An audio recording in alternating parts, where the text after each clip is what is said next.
बिस्मिल्लाहिर्रहमानिर्रहीम। तमाम देखने और सुनने वालों को अस्सलाम वालेकुम। मैं उम्मीद करता हूँ कि आप सब दोस्त खैरियत से होंगे।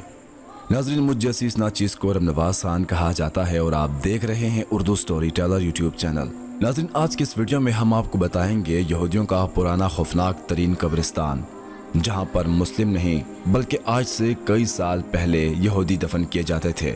नाज़रीन, ये तो हम सभी जानते हैं कि पाकिस्तान हमारा अजीम और अजीज़ो तरीन मुल्क है और इसमें अब यहूदी नहीं रहते, मगर अब तक इनकी निशानियां यहाँ मौजूद हैं। जी हाँ, बिल्कुल। आज हम बात कर रहे हैं एक मशहूर कब्रिस्तान जो कराची में वाक़ है, और ये कई मुसलमानों का कब्रिस्तान नहीं बल्कि यहूदियों का कब्रिस्तान है, जहाँ बहुत से यहूदी दफन हैं।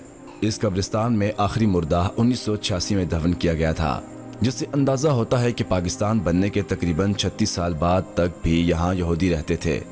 ये तकरीबन मेवा शाह कब्रिस्तान के पास मौजूद है, जहां एक मखसूस हिस्सा इन यहूदियों की कब्रों के लिए मुत्तसिल है।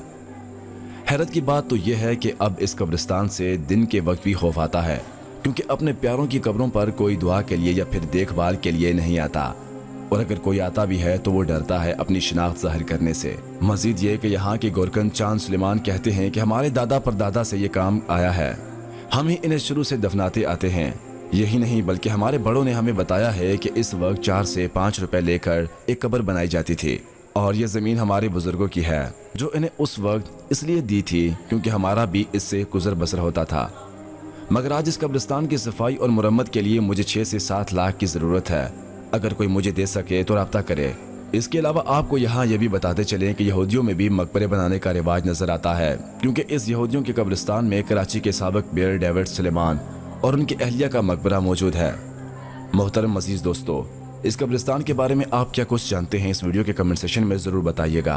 और अगर कोई ऐसा बंदा जो इस कब्रिस्तान के आसपास रहता है और हमें इन्फॉर्मेशन दे सकता है तो प्लीज़ इस वीडियो के कमेंट सेक्शन में ज़रूर हमें आगाह कीजिएगा। हम आपका कमेंट ज़रूर पिन करेंगे। दीजिए इजाज़त, दुआ में याद रखिएगा। मिलते हैं किसी अच्छी और खूबसूरत सी वीडियो के साथ। तब तक के लिए अपना और अपने घर वालों का ढेर सारा ख्याल रखिएगा। हो सके तो हमें दुआ में ज़रूर याद रखिएगा। अल्लाह पाक आप सबका हामी और नासिर। वस्सलाम।